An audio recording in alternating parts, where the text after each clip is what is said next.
Lisa and I celebrated our third anniversary on Saturday with our friends George and Jane.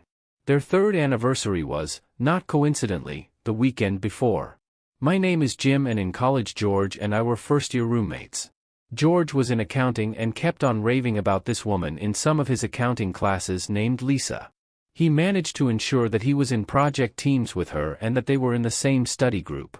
He hadn't had a girlfriend before, nor had he been on many dates, so basically did everything he could to spend time with her doing class work, except asking her out on a date. I kept telling him that he should ask her out, but he kept bailing whenever he had the chance. Look, you like this girl, just ask her out. You see her every day, she hasn't been pushing you away from doing classwork together, so she at least doesn't find you too annoying. I kept telling him. But if I screw up, then maybe I'll lose her as a study partner. It was always his chicken shit excuse. I had a brainwave for him. Look, she is also in residence, so she also has a roommate, right? I asked. He hesitated, I guess. Well, ask if Lisa and her roommate want to join us for dinner and drinks Friday night. Then it is just a bunch of people getting together. Not a date. For some reason, that logic clicked in George's brain and he asked her. She and her roommate said yes. We had an amazing time. Lisa's roommate's name was Jane. While Lisa was a classic knockout, Jane was that girl next door type that you lusted after, and then she and her family moved away just when you were going to make your move. The four of us hit it off and started to do all kinds of social activities together. As time went by, I gravitated more to Lisa and George to Jane. After graduation, George and Lisa got jobs at one of the big accounting firms in town. Jane started to work as a dental hygienist, and I got a job as an insurance claims examiner. We found an apartment building close to downtown that had two two-bedroom apartments a few floors apart. Lisa and Jane got one and George and I got the other. Of course, the living arrangements didn't last long. George was spending so much time at Lisa and Jane's place and Lisa was spending all her time at George and my place, that we just updated the names on the leases and Lisa moved in with me and George moved in with Jane. Of course, we had pretty much done everything together. So on a trip to Jamaica for the four of us, I proposed to Lisa and George proposed to Jane. Now, we weren't going to have a joint wedding, but we did have our weddings a weekend apart and then the four of us went on a joint honeymoon in Hawaii. We had a great time doing things together during the day, but evenings and most dinners were just as couples. Our life goals were the same. Work 4 or 5 years to save for a house and then the kids a few years later. Things went great until the Wednesday morning after our anniversary dinner. You see, thanks to COVID, George, Lisa and I got to work from home 2 days a week. I know we are all just blocks from our offices, but why not have the opportunity to sleep in 30 minutes more in the morning and work wearing shorts and a t-shirt a couple of days a week? We had set up the second bedroom in our apartment as the office. Lisa worked from home on Mondays and Tuesdays. I worked from home on Wednesdays and Thursdays. Perfect. No conflict of us working from home at the same time. Lisa had already left for work and I was making the bed in our room before heading to my office. I noticed something under the bed. I reached under the bed and pulled out a coin. Okay. A coin. There was nothing special about that, except we cleaned the bedroom on Sunday, and I knew it wasn't their Sunday night.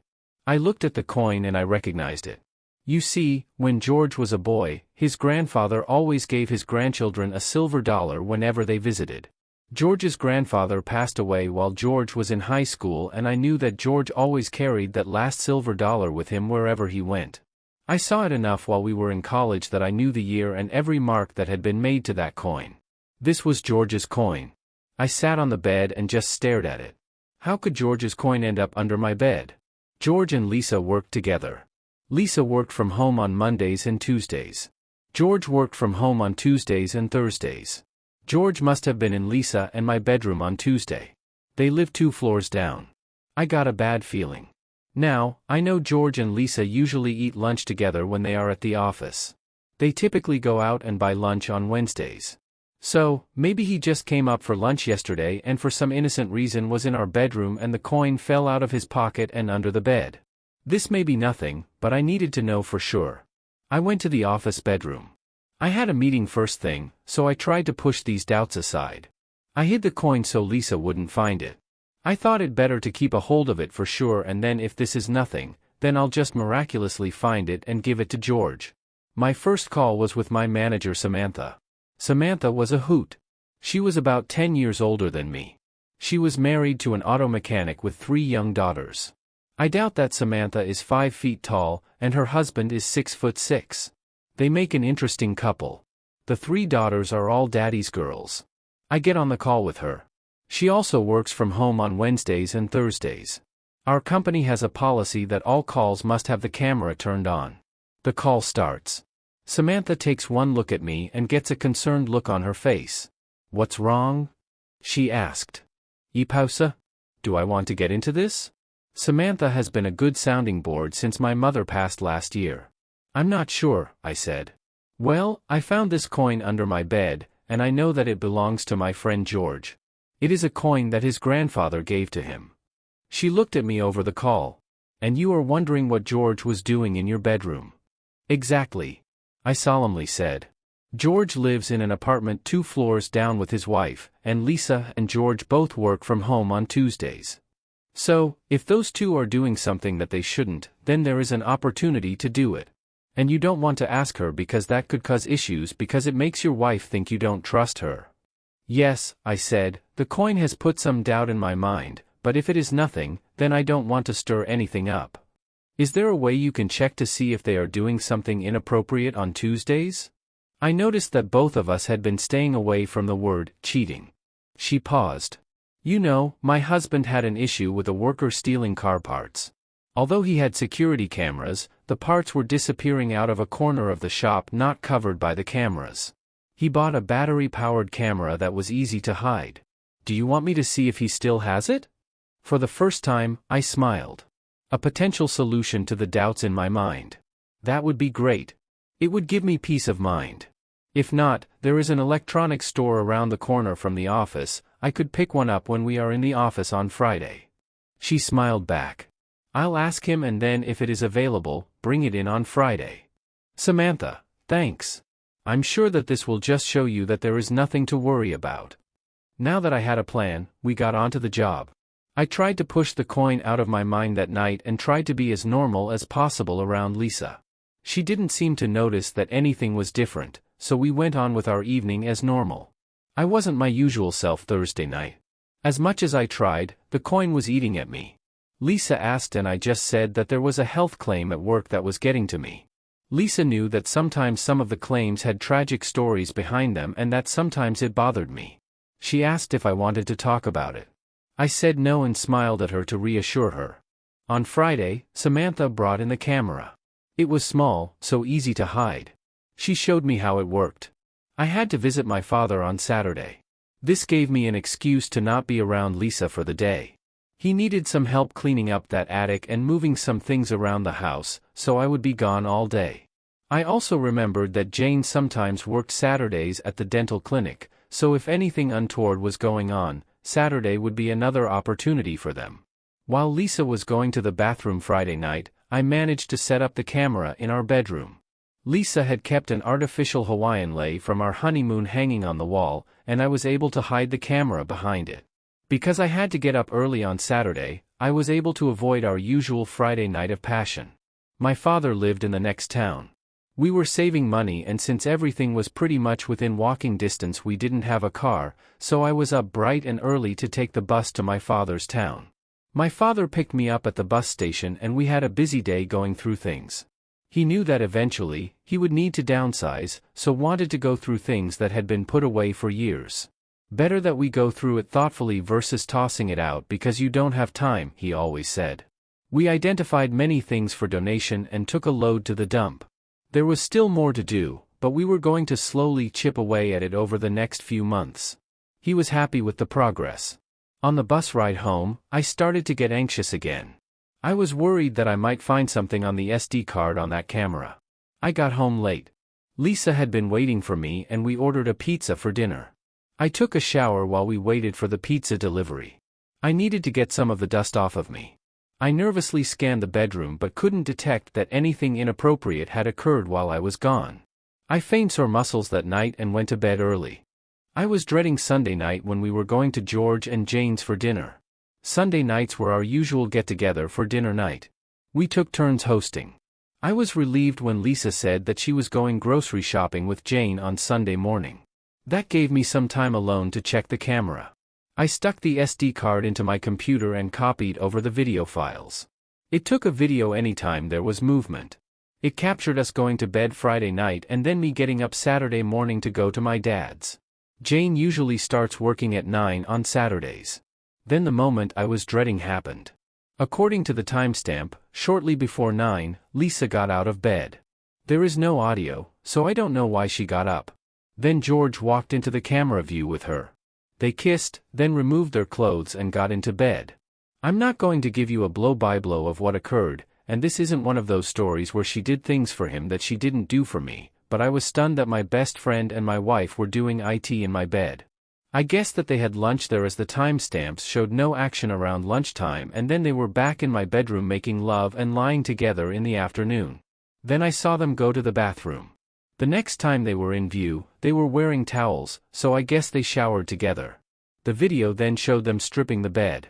George must have left because the next timestamp showed Lisa a few hours later making the bed again with the same sheets. She must have washed them. I have had the odd migraine in my life, and this was the time to fake one. I wasn't going to go to dinner with those two cheaters. I quickly backed up the incriminating video to the cloud and my personal drive at work. I wanted to ensure I had copies of these while I figured out what to do. I then placed the SD card back into the camera and changed the batteries. I still wanted to see what was happening on Tuesdays. I also printed some screenshots and put them in amongst the papers in my work laptop bag. I knew Lisa would be back soon. The migraine medication that the doctor had prescribed for my migraines came in blister packs, so I opened up 2 pills, flushed them down the toilet, and then left the blister pack on my bedside table with a mostly empty glass of water. When Lisa arrived, I was already in bed with the blindfold I used when I had migraines to keep all possible light out. She saw the blindfold and quietly asked if I had another migraine. I said yes, but there was nothing she could do, so I told her to go to dinner at George and Jane's. She kissed my forehead. She told me that she was sorry and to call her if there was anything I needed. She left to help Jane make dinner. She knew from past experience when I had these that I would be out of action until the next day at the earliest. Even without the migraine, I didn't feel like moving. My mind was swimming with the images from those videos. I remembered there was a divorce lawyer in my office building. He was one of those slimeball lawyers. He was handing out cards one morning by the elevators because most marriages end in a divorce. We had no kids and only had the savings that we were putting away for the house. Really a 50-50 split. So, the divorce part was easy. What I wanted, though, was to make sure that if my relationship with Lisa was over, then George's relationship with her was over as well. Eventually, I would also need to talk to Jane. She deserved to know. An idea formed in my mind. I needed to talk to Samantha. I managed to fall asleep before Lisa came home. In the morning, I assured Lisa that my migraine was gone and I was okay to go to work. I gave her the usual kiss goodbye and wished her a good day at work. When I got to work, Samantha asked me to go to her office. She closed the door. Well? I crumbled into a chair and started to cry. She knew the answer to the question. What are you going to do? Divorce is the only way forward. I can't trust her. She gave me a hug. I'm so sorry. There is a divorce lawyer in the building. We don't have assets other than the bank accounts and no kids, so it should be simple. I do want to ask you for a favor. What do you need? She asked. Well, first I am going to need some hours today and tomorrow to talk to the lawyer, but I am hoping there is something that you can help with. I want to ensure that if I am no longer in a relationship with Lisa, that George isn't either. I said. The hours aren't an issue. Take what you need, but what do you need from me? She asked. You are still involved with that little theater, aren't you? She nodded. Well, I was hoping that one of the actresses could help me out. And then I told her my plan. She smiled after she heard my plan. I can do you one better. I will do it. I'll come to work on Wednesday and do it. Lisa has only briefly seen me a couple of times, and in the play I am currently doing, I am wearing a blonde wig. Samantha is a brunette. You just bring the coin tomorrow and we will be all set. I left the office and went to the main floor to look up the lawyer in the building directory. I went to the lawyer's office. It was one of those stereotypical crummy lawyer's offices with boxes of files all over the place. I spoke to the secretary, and he had an appointment slot available that afternoon. I went back to work until the appointment time. The lawyer welcomed me into his office, which was actually quite nice as compared to the rest of the place. "So, if you are here to see me, I assume you are having some marriage issues," he said. "Yes, my wife is cheating," I said. "And do you have any proof?" he asked. "Yes, and I pulled out some of the screenshots." "Wow. Do you know who he is?" "My best friend." "Shit," he exclaimed. "That's worse. Sorry, but it is usually easier when it is someone you don't know, because in that situation you are only losing the wife. What are you looking for in the divorce? Cheating doesn't affect settlements when it comes to the judge. I just want a 50-50 split of assets. We rent and have no kids. We just have our furniture, saving for a house in the bank, and our retirement funds. I don't care about the furniture. And just want 50-50 of the money and to keep my retirement fund. She can keep hers." I said. "Okay." He picked up his phone and dialed a number. I heard the secretary pick up the phone. "Jill, can you bring in a 50-50 cheater form?" A few minutes later, Jill came in with a stack of paper. "My apologies, but from a legal standpoint, your situation is fairly simple. Read through the papers. This covers a divorce agreement for your situation. Normally I start with this form and then add any additional items to be covered, but you should be covered by this. Read through it and ask me for any adjustments. When would you like her to be served?" "Thursday at her work," I said. "Okay. Go with Jill and pay her my fee. Then we can get the process moving. I just need to finalize the agreement by the end of the day Tuesday to be able to serve her on Thursday." "Understood. I'll review this afternoon and get back to you in the morning," I told him. I went back to my office. Samantha wanted to see the divorce paperwork and we reviewed it together. The only change I asked for was that her wedding rings be returned to me. They were my grandmother's. I tried to be normal with Lisa that night and on Tuesday. Fortunately, she was stressed at work, so wasn't interested in sex. She was going to get lots on Tuesday likely, unfortunately from George. I visited the bank on Tuesday and set up a separate account for myself. We had joint banking, but separate credit cards. The paperwork was all sorted with the lawyer on Tuesday, and he was ready to serve her on Thursday. Samantha was ready for her Wednesday performance. Wednesday morning after Lisa had left, I checked the camera and sure enough, they had a noon-hour quickie. She again changed the sheets and I guess washed them while she worked in the afternoon. I took the camera down since I had all the evidence that I needed. Wednesday at lunch Samantha sent me a text message, "It is done. I will call you when I get back to the office," with a smiley face. 20 minutes later, I got her call. "How did it go?" I asked. "Probably my best performance. I even got an audio recording on my phone. I started it before I went into the restaurant and had it in my pocket. Here I will play it." You could hear the conversations of other people in the restaurant and the clicks of Samantha's heels on the floor. Then you could hear Samantha's voice. "George, here you are.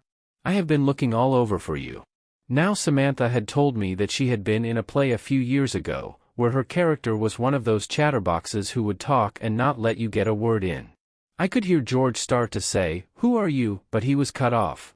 "Sorry, I left my phone at home so I couldn't call you." "I'm sorry, but Thursday is off this week. I have a meeting at our usual time." "Say, you must be Lisa. George has told me all about you. You are his Tuesday girl. Aren't these open marriages great?" Then her voice got low. "I do have to tell you that one of my partners has come down with gonorrhea, so check with your doctor just in case. No biggie. Just some pills and it goes away." Then she raises her voice again. "Anyhow, I have to go. Oh, George. Before I forget. You left your lucky coin at my place. Here it is." Samantha then stopped replaying the recording. I laughed. "You were perfect. What happened next?" Samantha was laughing as well. I walked out of the restaurant, so I don't know what was said in the restaurant. I removed my blonde wig and kind of stood in the shadows, but Lisa came storming out of the restaurant moments later. George followed her. She was yelling at him that he was a bastard and she never wanted to see him again. He was pleading that he didn't know who that woman was. The same kind of crap that you hear cheaters say when they get caught. Wow. Absolutely perfect. I said. Samantha asked, "What are you going to do now?" "Well, since you so kindly gave me Thursday off, I have booked a hotel room for Thursday. I just don't want to deal with Lisa at home. She is getting served in the late afternoon, so that gives me the day to pack up all my clothes and anything else that is important to me. The hotel is close, so I can carry it all over there and hopefully will be out of the apartment before Lisa gets home. I am then also going to transfer half of our savings over to my separate account. Then I am going to take one of the pictures of the two of them with me and go to Jane's dental office and try and grab her as she leaves. Ask her to grab a coffee with me and then have a sad talk with her." I said sadly.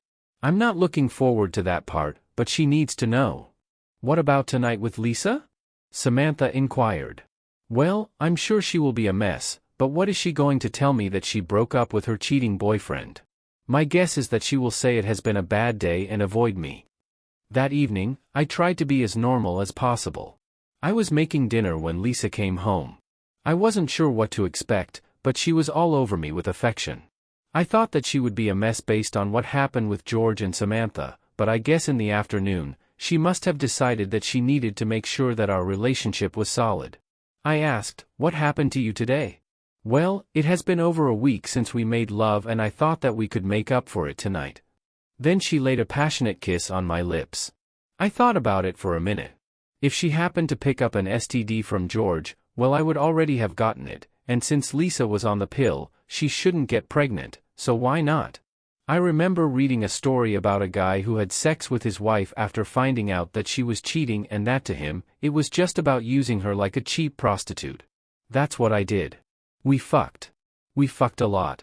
I got off multiple times. She evidently got off. Deed done. Lisa got up Thursday morning to go to work. She woke me up with a blow job. She had never done that before. I added getting an STD check just in case to my list for the week. She gave me a nice kiss and a hug before she left. I knew her day was going to go to shit. I started packing. I had an early check-in scheduled for the hotel, so started taking things over. I had the hotel booked through the weekend. I had some of the things separated so my dad could drive over and pick them up since I wouldn't need them in the short term. All in all, my stuff fit in 2 suitcases and 5 boxes. Everything was moved over to the hotel before Lisa was served, so I was right on schedule. I got a text from my lawyer that Lisa was served. I left my phone on because I was curious as to how desperate she was going to be to reach me. First, there were 5 phone calls in a row, each with a message pleading with me that she hadn't cheated. Then there were the text messages. The only response I gave was texting her 5 pictures taken from the videos of her with George. No text. Just the pictures. All messages stopped. When the lawyer texted me that Lisa had been served, I headed the 3 blocks to the dental clinic. I wanted to get to Jane since I was sure that she would rush to be with Lisa, as I was sure that Lisa would call her and that Lisa wouldn't have told her what she and George had been doing. I got there just in time. Jane was leaving the building. "Jane!" I yelled. "You bastard. Leave me alone." She yelled back. Yep, Lisa had gotten to her. "Before you go to Lisa, we just need to talk. Give me 5 minutes." I pleaded with her.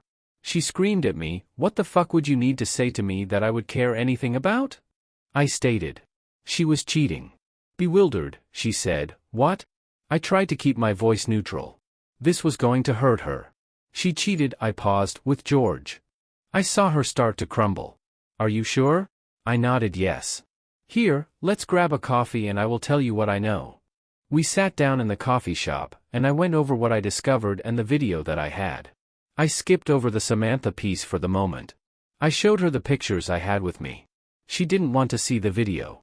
She started to cry, and I held her. The fallout was huge. Lisa wanted to get away from George, so didn't contest the divorce. She immediately requested a transfer to a different city, so she wasn't in the same office with George anymore. She moved out of town by the end of the following week. I was then able to move back into the apartment. Jane kicked George out of her apartment, and he tried to fight the divorce. He showed up drunk several times at their apartment, banging on the door, begging to see Jane. Jane didn't feel safe, and once I moved back to my apartment, she moved in with me. I slept on my sofa bed so she could sleep in my bedroom. George eventually gave up and gave her the divorce. Lisa had filed a harassment grievance against George with their company's HR department. With the additional rumors about George's women after that public scene at the restaurant, George decided to move out of town as well and start over. He found another company that would hire him. I didn't really care about the reason why they cheated. The excuses didn't matter to me. Jane, however, in one of the meetings with George did ask. It started a year earlier. Since George was initially interested in Lisa back in college, they decided that they should see what they might have missed. Since they worked together, there was no need for secret phones or text messages. They saw each other at work, and on Tuesdays, they just used work messaging to say if it was all clear for George to come up. Jane is a neat freak, so they figured she might notice something if they cheated at his place. They had planned to keep it going until we had savings for the houses and were ready to start families. But, of course, you can't trust cheaters on their word. 3 years later, Jane and I were unpacking. We both got 50% of the house savings in the divorces, and with the additional savings that we accumulated over the last 3 years, we had enough for the house and the baby in Jane's belly. Jane and I both had gone to counseling after the divorces were finalized. Separately and eventually together to sort out the end of our marriages. Eventually, I moved from the sofa bed back to the bedroom as Jane and I became a couple. Ignoring George and Lisa, we did have a lot of good history together. We had discussed marriage eventually, but the surprise in her belly pushed us to cross that line and tie the knot. The house we bought is close to Samantha's. Her oldest daughter is old enough, so we have a babysitter for those nights that we decide to see Samantha act at her little theater. However, we know all about her best ever performance. We don't know what has happened to Lisa and George, not that we have ever given them a moment of thought. Frankly, we don't care. We just have a happy future as a family to look forward to.